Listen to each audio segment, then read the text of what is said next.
যে সমাজের নারীর পেট নষ্ট হয়ে যায়, যার সন্তানের আস্ফলন যেই সমাজে বেশি হয়, নারী উলঙ্গ হয়ে যায়, নারী বেহায়া হয়ে যায়, নারী লিভ টুগেদার করে পরপুরুষের সাথে, সেই সময় সেই নারীর ঘর থেকে জন্ম নেওয়া কোন সন্তান কখনো আল্লাহর নামে জিহাদে জীবন দেওয়ার জন্য বের হতে পারে না। গেলেও দুই রাস্তা, হয়তো পলায়ন করবে, নয়তো পরাজিত হবে।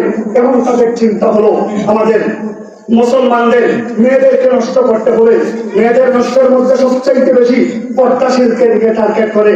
আর পর্দা যারা করে না এমনি তো রাস্তা কথা বলে না, রাস্তা তো আমারই লাগবে না, এমনিও রাস্তা।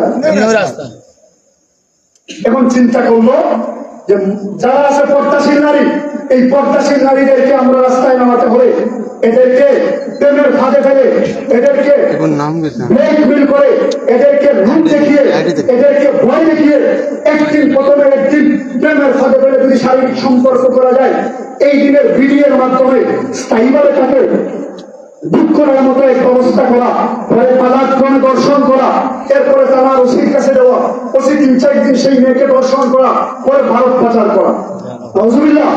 ভারতের বর্তমান পতিতালয়ের খবর, ভারত একটা হিন্দু রাষ্ট্র, পতিতালয়ের খবর 100 পতিতালয়ে যদি 1000 নারী থাকে, 9,000 মুসলমানের মেয়ে হলো পতিতা। একটাও নিজের ইচ্ছায় দেয় নাই, সবগুলো হলো প্রেমের ফাঁদে ফেলেছে, ব্ল্যাকমেল করেছে, এদেরকে নিজেরা বুক করেছে। আপনাদেরকে গোপন একটা খবর বলি, ইসকনকে নিয়ে কাজ করতেছি আমরা। তাদের একটা হোয়াটসঅ্যাপ গ্রুপ, এই হোয়াটসঅ্যাপ গ্রুপ আমরা হ্যাক করেছিলাম, মেসেঞ্জার গ্রুপ হ্যাক করেছি। সেখানে পাইলাম একটা 2টা মেয়ের ছবি, বর্তমানে একটা ছেলে বসা, জিজ্ঞাসা করছে এই 2টাকে পাইলে কোথায়? বলে এই 2টা তো অমুকের মেয়ে, অমুকের অমুক, বলে মুসলমান বলে হ্যাঁ, বলে তাই আমাদের কাছে পাঠা। তখন সে মেসেজে রাখতেছে এখন না, আমাদের ওষুধ জায়গায় এখন রয়েছেন, ওনার কাছে 3 দিন থাকবে, পরে তোমাদের কাছে দিব, তোমরা পালন করে দেবো। কিন্তু এর বিপরীতে কি করছে আমাদের মামুনেরা, আমাদের সমাজের মেয়েরা কি করছে? ফেসবুক আইডি একটা জায়গায় 1000টা খুলছে, ইনস্টাগ্রাম খুলছে, টিকটক আইডি খুলছে, আবার হিজাব পরে বেহায়া। বর্তমান সমাজে সবচাইতে বেহায়া হয়ে যায় এই মহিলা, যে মহিলা হিজাব পরে আবার সামনে আসে। এইগুলোই দাজ্জালের দাজ্জালের ইনভাইটার, এগুলোই দাজ্জালের সহযোগী। আজকে সবচাইতে বড় ফিতনা হয়ে দাঁড়াইছে এই পর্দাশীল নারী দ্বারা ফেসবুকের তুলনা।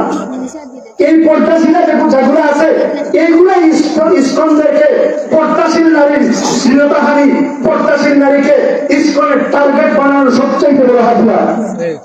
এরা যখন সামনে আসে তখন সেটা দেখার পরে একটা আকর্ষণ আসে, তখন তারা স্কুল কলেজ ভার্সিটি সাধারণ খোলামেলা মেয়েদেরকে রেখে পর্দাওয়ালি মেয়েদেরকে টার্গেট করে। আজকে এই বেহায়াতে হয়ে আজকে দাজ্জালের সহায়তা করছে।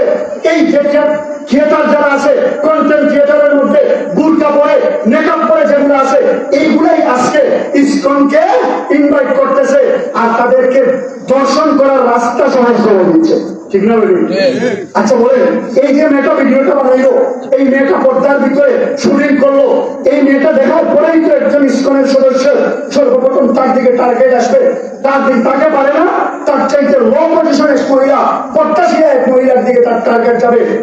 এই আজকে ইসকন আমার মা বোনদেরকে দর্শনের পায়তারা করতেছে, আর আমাদের মা বোনেরা তার রাস্তাটা সহজ করছে ফেসবুক আর ইউটিউবের মাধ্যমে। কেমন ষড়যন্ত্র হয় জানে না তো? মুসলমান বুড়িয়া, তোমাদের সময় আসবে তখন যখন নিজে দর্শিরা হবে। তোমার লাশ তখন পাওয়া যাবে সিলেটের স্টেশনের পাশে, তোমার লাশ তখন পাওয়া যাবে টার্মিনালের পাশে। তোমাকে যখন ভারতে পতিতালয়ে বিক্রি করবে তখন তোমার হুঁশ আসবে। এর আগ পর্যন্ত মুসলমানের